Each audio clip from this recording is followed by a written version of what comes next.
आज कल हमने अपने है ना 4 क्वेश्चंस करवा दिए थे। आज हम क्वेश्चन नंबर 5 के ऊपर चलते हैं। क्वेश्चन नंबर 5 क्या कहता है, देखें।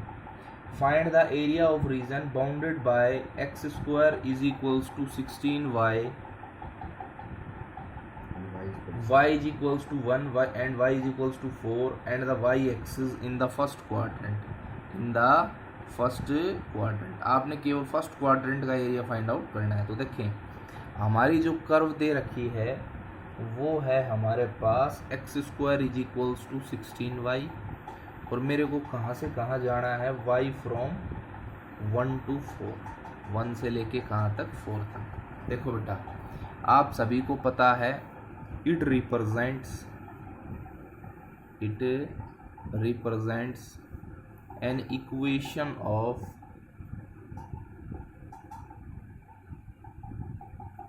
parabola with vertex 0 0 and symmetrical about y-axis and symmetrical about y-axis। क्यों होगा y-axis का about symmetrical? Because it contains even power of x। अब बेटा आपने बताया कि इसका वर्टेक्स 0 0 होगा, सिमेट्रिकल अबाउट वाई एक्सिस होगा, और भैया क्यों होगा? क्योंकि इवन पावर ऑफ एक्स को कंटेन करता है। अब हमारा जो y है वो ऊपर या नीचे है, लेकिन यहाँ y पॉजिटिव दे रखा है, तो हमारा कैसा पैराबोला बन जाएगा? Upward parabola. आप लिख देंगे and forms an upward parabola. कैसा पैराबोला बना देगा भाई? Upward parabola. तो आप देखते हैं कि आपका पैराबोला किस प्रकार से बनेगा। आपका पैराबोला ये बनेगा बेटा, ओरिजिन से बनना शुरू होगा, इस प्रकार का पैराबोला बन जाएगा। अब ये कहता है हमें जाना है y फ्रॉम 1 to 4। अब y की वैल्यू 1 सपोज करो यहाँ है और 4 हमारी यहाँ है। बेटा रफ हैंडेड ग्राफ बनाने हैं, ठीक है। तो ये इक्वेशन ऑफ स्ट्रेट लाइन है जो कि पैरेलल होगी किसके? x एक्सिस के at a distance 1 unit from the origin in the positive direction of y axis, और y इज इक्वल्स टू 4। अब क्या था बेटा कि हमारा जो बाउंडेड एरिया आना था वो ये कंप्लीट आना था, लेकिन उसने कहा है हमें एरिया फर्स्ट क्वाड्रेंट का निकालना है, तो हम केवल और केवल ये वाला एरिया फाइंड आउट करेंगे। अब आप यहाँ देख रहे हैं कि हमने जो लिमिट दे रखी हैं वो y में गिवन है, तो हमें इंटीग्रेट भी y के अबाउट करना पड़ेगा। आप इसको नाम दे सकते हैं OABC। हमें एरिया फाइंड आउट करना है OAB का। किसका फाइंड आउट करना है? OAB का। अब बेटा लिमिट्स जब y में है तो इंटीग्रेशन भी हम y में करेंगे, तो हम कहेंगे इंटीग्रेशन अगर y में करना है तो आप लिखोगे x dy। क्या लिखोगे बेटा? Integration x dy। भाई y के रेस्पेक्ट में dy ले लिया, और कहाँ से कहाँ? 1 to 4। और हमें पता है फर्स्ट क्वाड्रेंट में x कैसा होगा? हमारा पॉजिटिव होगा, इसलिए इसके सामने पॉजिटिव साइन। अब आप x की वैल्यू फाइंड आउट करते हैं यहाँ से, तो x की वैल्यू आती है 4√y। कितनी आती है? 4√y इंटू में dy। और आप सभी को पता है कि √y का इंटीग्रेशन होगा y की पावर 3/2 और इंटू में 2/3 बन जाएगा, और लिमिट 1 to 4। अब बेटा आप जब लिमिट अप्लाई करेंगे 4 दूनी 8/3, और भैया 4 की पावर 3/2 माइनस 1 की पावर 3/2। अब हमने आपको बताया था 4 को क्या लिख लें आप? 2 का स्क्वायर, तो 2 का स्क्वायर और इसकी होल पावर 3/2, और 1 की पावर तो कुछ भी हमेशा क्या आएगा बेटा? 1। अब हमने देखा है कि 8/3, ये 2 कैंसिल, 2 की पावर 3 हो जाएगा 8, और माइनस का 1, ये आ गया 8/3 इंटू 7। 8 7 जा 56 होता है, 56/3। और आपने क्या फाइंड आउट किया? एरिया। तो आप लगाना ना भूलें स्क्वायर यूनिट्स। क्या लगाओगे बेटा? स्क्वायर। नेक्स्ट क्वेश्चन आता है हमारा क्वेश्चन नंबर 6। क्वेश्चन नंबर 6 देखते हैं। क्वेश्चन नंबर 6 क्या कहता है? Make a rough sketch of the graph y is equals to 4 minus x square. हमें किसका ग्राफ बनाना है? 4 माइनस एक्स स्क्वायर का। आगे कहता है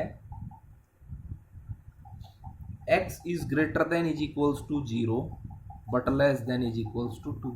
अब हमारी जो लिमिट्स है ना वो 0 से 2 होगी। लिमिट्स कहाँ से कहाँ होगी? 0 से 2, यानी x की वैल्यू 0 से बड़ी है और 2 से छोटी है बराबर। यानी कि मैंने जो बाउंडेड एरिया फाइंड आउट करना है वो 0 और 2 के बीच में फाइंड आउट करना है। देखो एक चीज़ तो आपको क्लियर होगी, अगर आप यहाँ अपना टेबल से देखेंगे तो 0 रखेंगे तो y की वैल्यू पॉजिटिव रहेगी भैया, 4 माइनस 0 4 रहेगा। आप x के स्थान पे 1 रखेंगे, 1 का स्क्वायर 1 होगा, 4 में से 1 सब्ट्रैक्ट होगा तो भी 3 आएगा, तो भी y कैसा? पॉजिटिव। और 2 रखेंगे तब भी हमारा कैसा रहेगा? पॉजिटिव। अब बात ये आई कि y हमारा पॉजिटिव है, ठीक है। अब आपको ग्राफ भी बनाना आना चाहिए इसका। इसने कहा है कि आप ग्राफ स्केच करो। तो भैया ये देखें ये किसको रिप्रेजेंट करता है? ये इक्वेशन भी पैराबोला की किसकी है? It represents an equation of parabola with vertex। अब भाई ये स्टैंडर्ड फॉर्म में नहीं है तो इसका वर्टेक्स हमने बताया था कि आप स्क्वायर वाली टर्म को 0 पुट कर लें। जब स्क्वायर यहाँ कौन है? x में है, तो x को आप 0 पुट करेंगे तो आपको y की वैल्यू अपने आप कितनी मिल जाएगी? 4। यानी कि अब हमारा पैराबोला का जो वर्टेक्स आया वो 0,4 आया। यानी हमारा जो पैराबोला है वो बनना कहाँ से स्टार्ट होगा? 0,4 से। तो आप कहेंगे it represents an equation of parabola with vertex 0, 4 and symmetrical about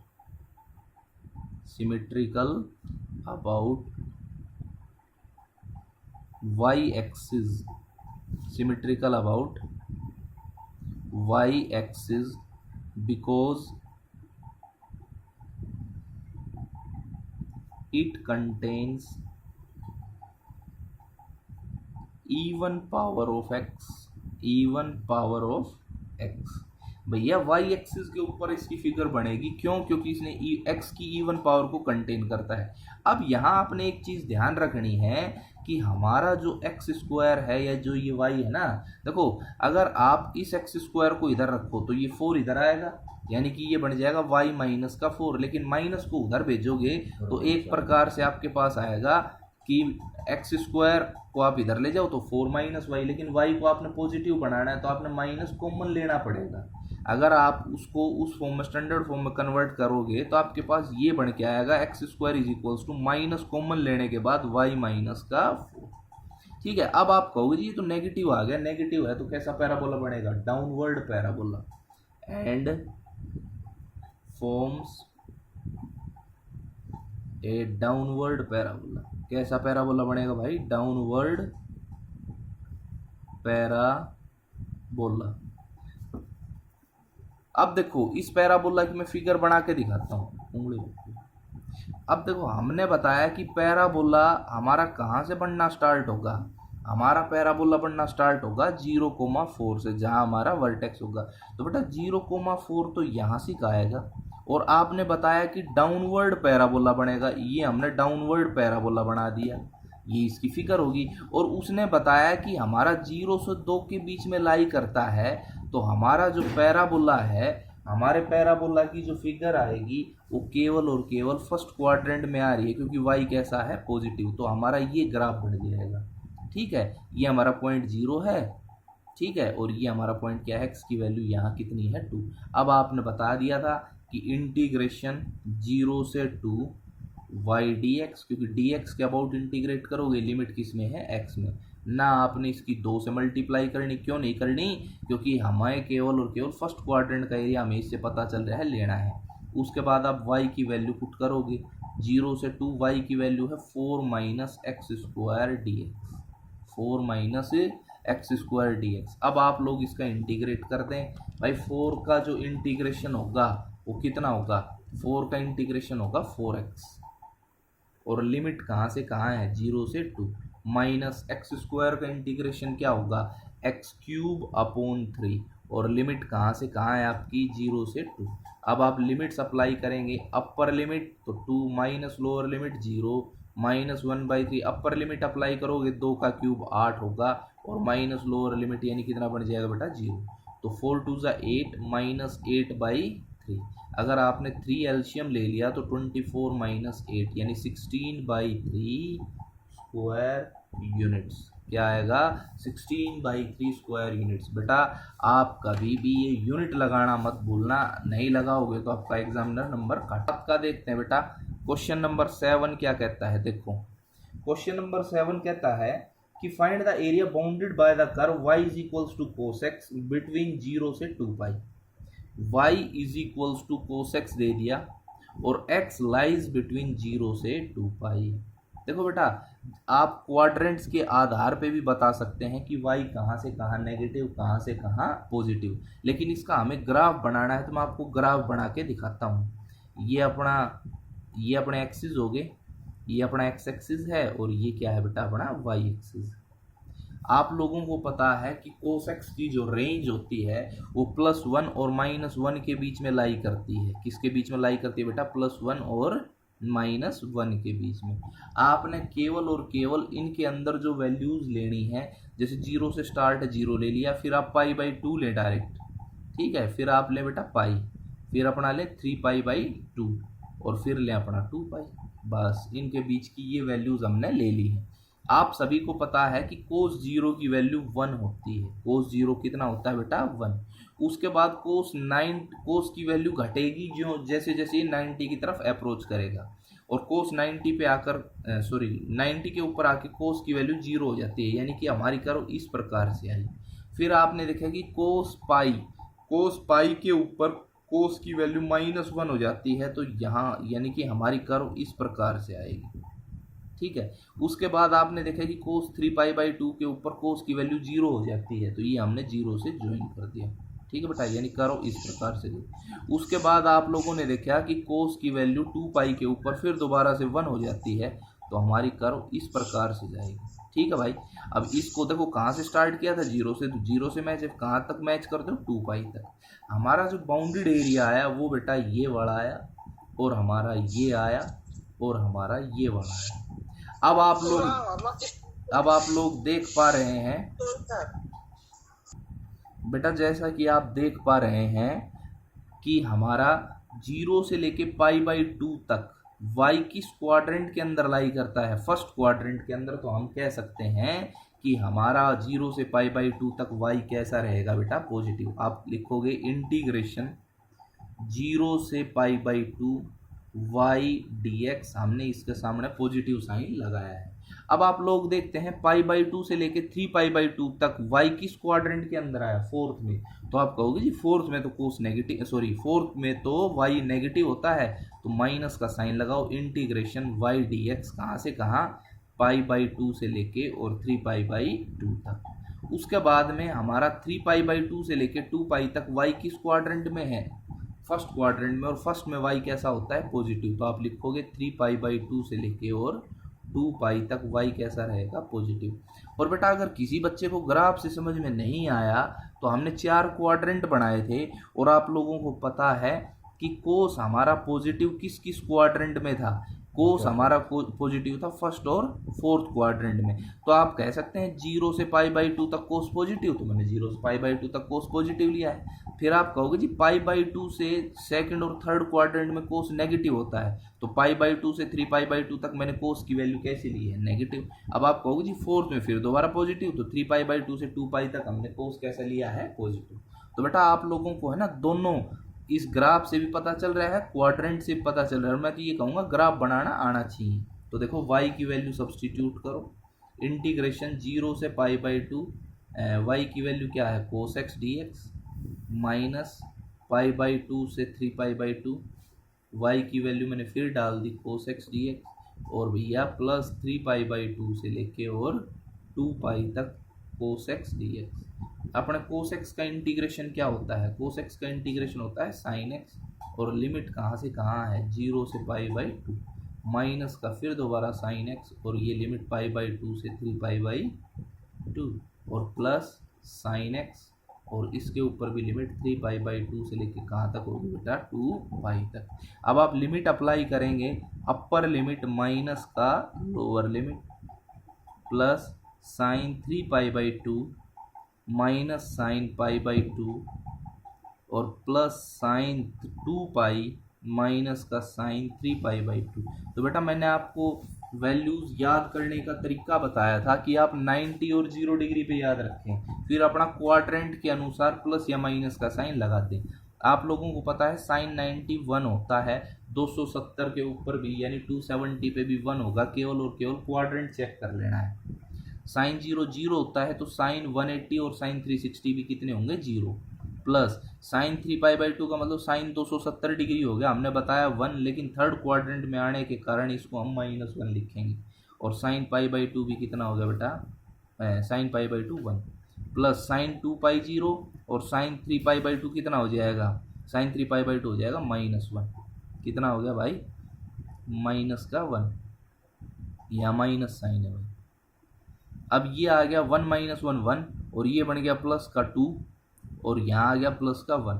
तो आपका आंसर आ गया बेटा 4 स्क्वायर यूनिट्स। कितना आंसर आ गया है 4 स्क्वायर यूनिट्स। आपका आंसर क्या होगा भाई 4 स्क्वायर।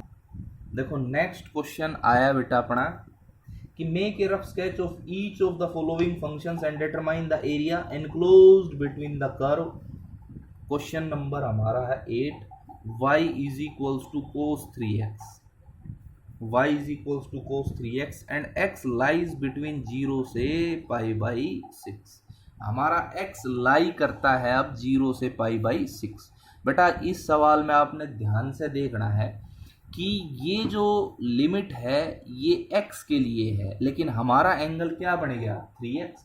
इसको 3x बनाने के लिए आप क्या करोगे, इन सभी को +3 से मल्टीप्लाई करोगे। जब आप +3 से मल्टीप्लाई करते हैं तो साइन ऑफ इनइक्वालिटी के ऊपर तो कोई असर नहीं पड़ेगा, तो ये तो 0 ही रहेगा, ये 3x बन जाएगा और इसकी क्या बन जाएगी वैल्यू π/2 बन जाएगी। और π/2 बनते ही आप कह सकते हैं कि भैया कि हमारा जो ये है 0 से π/2 तक कोस कैसा रहेगा पॉजिटिव रहेगा, तो कोस 3x की वैल्यू भी क्या रहेगी 0 से π/6 तक पॉजिटिव। अब जब आप लोग इसका ग्राफ बनाएंगे तो इसका ग्राफ देखो बेटा कैसे बनेगा। अब हम इसका ग्राफ बनाएंगे तो ग्राफ बनाने के लिए आपको टेबल बनानी पड़ेगी, इसमें ऐसे समझ में नहीं आएगा। तो हमें कहाँ से कहाँ जाना है, देखो बेटा आप 2 वैल्यूज ले लो या इनके बीच की ले लेना, मैं तो 2 से ही आपका बना दूंगा, ये x और ये हमारा क्या है y। हमें 0 से π/6 तक चलना है, तो 0 से π/6 चलूँ तो मैंने ये वैल्यू 0 ले ली और दूसरी वैल्यू मैंने डायरेक्ट π/6 ले ली। अगर आप x के स्थान पे 0 पुट करते हैं तो कोस 0 बन जाएगा और कोस 0 की वैल्यू होती है 1। अगर आप x के स्थान पे π/6 पुट करते हैं तो 3 × π/6 यानी ये आपका π/2 बन जाएगा और कोस π/2 की वैल्यू क्या होती है बेटा 0। अब जब हम इसका ग्राफ बनाएंगे तो हमारा ग्राफ ऐसे बन के आएगा कि y की वैल्यू मैक्सिमम 1 आई है और मिनिमम क्या आई 0। कहाँ से कहाँ चलना था मेरे को बेटा 0 से, और ये मैंने ले लिया कि π/6 है, कितना है π/6। तो कोस की वैल्यू जो है वो 1 से 0 पे गई, यानी इस प्रकार से डिक्रीज हुई है। तो आपका जो ग्राफ बन के आया वो ये बन के आया, यानी कि ये हमारा हो गया बाउंडेड एरिया और इसका ग्राफ बन गया। इसको आप नाम देते हैं OAB। तो आप कहेंगे इंटीग्रेशन 0 से π/6 y dx। क्या कहोगे 0 से π/6 y dx, पॉजिटिव रहेगा तो हमने पॉजिटिव साइन लिया। तो 0 से π/6 y की वैल्यू क्या है cos 3x dx। अब आप इसका इंटीग्रेट कर दें, cos x का इंटीग्रेशन होता है sin x, तो ये बनेगा sin 3x divided by 3, x का कोफिशिएंट लिखना ना भूलें डिवाइड में, और 0 से π/6। जब आप अपनी लिमिट अप्लाई करते हैं तो 1/3 sin 3 × π/6 माइनस साइन 3 0 यानी साइन 0 बन जाएगा। तो ये आ गया बेटा 1/3 और साइन π/6 का मतलब साइन π/2 हो गए, 3 दूनी 6 और साइन 0 0 होता है। आप लोगों को पता है साइन 91, तो 1 × में 1/3, तो इसका आंसर आएगा 1/3 स्क्वायर यूनिट्स। अपना जो एरिया आ गया। नंबर 9 देखते हैं। क्वेश्चन नंबर 9 क्या कहता है? क्वेश्चन नंबर 9 कहता है make a rough sketch of the graph y बराबर कोस स्क्वायर एक्स, y बराबर कोस स्क्वायर, y बराबर कोस स्क्वायर एक्स। हमें ग्राफ बनाना है किसका? y बराबर कोस स्क्वायर एक्स का। कोई दिक्कत नहीं है। कहाँ से कहाँ चलना है बेटा? 0 से π/2 तक। x is greater than is equals to 0 but less than is equals to less than is equals to कितना आएगा? π/2। तो देखें भाई, पहली बात तो ये कि यहाँ x है, यहाँ भी x है। हमें क्वाड्रेंट से ही पता चल गया 0 से π/2 तक कोस कैसा रहेगा? पॉजिटिव। 0 से π/2 तक कोस कैसा रहेगा बेटा? पॉजिटिव। और हमें पता है कि 0 और कोस की वैल्यू 0 और 90 के बीच में पॉजिटिव है, और नहीं भी हो तो ये स्क्वायर होके उसको क्या बना देगा? पॉजिटिव। और आप लोगों को पता है कि कोस की वैल्यू 0 से π/2 के बीच में जितनी भी वैल्यूज आएंगी वो 1 और 0 के बीच में ही लाई करेंगी। किसके बीच में लाई करेंगी? 1 और 0। यानी बेटा इसका जो ग्राफ तो बनेगा ना, क्योंकि हमें पता है कि मैक्सिमम वैल्यू 1 जाएगी, मिनिमम 0 जाएगी, और भैया ये 0 ले लिया और ये मैंने π/2 ले लिया, यानी कोस स्क्वायर एक्स का ग्राफ इस प्रकार से आएगा। ठीक है, ये हमारा बाउंडेड एरिया हो गया। इसको आप नाम देते 0 OAB। क्या नाम देते हैं? OAB। अब आप लोगों ने देखा कि इंटीग्रेशन 0 से π/2 तक y कैसा रहा? हमारा पॉजिटिव। y की वैल्यू डाल दें आप। 0 से π/2 y की वैल्यू है कोस स्क्वायर एक्स। अब कोस स्क्वायर एक्स का डायरेक्ट इंटीग्रेशन नहीं कर पाएंगे तो आप इसको तोड़ लें। इसको आप क्या लिख लें? 1 प्लस कोस 2x/2 को आप बाहर ले जाएं और इनटू में dx। अब आप देखते हैं 1/2, भैया 1 का इंटीग्रेशन क्या हो गया? x, और इसकी लिमिट 0 से π/2, प्लस कोस का क्या हो गया? साइन 2x, और इसकी लिमिट भी 0 से π/2। जब आप लिमिट्स अप्लाई करेंगे तो देखें आप 1/2 इंटू π/2 माइनस 0 बन जाएगा, और भाई प्लस 1/2 साइन 2 इंटू π/2 लिखोगे, 2 से 2 कैंसिल हो जाएगा, साइन पाई की वैल्यू आपको पता है 0, और ये साइन 0, यानी ये टर्म तो हमारी 0 ही हो जाएगी। तो हमारे पास केवल क्या बच जाएगा? π/4। क्या बच जाएगा? π/4 स्क्वायर यूनिट्स। ये मेरा आंसर आ गया है। कितना आया? π/4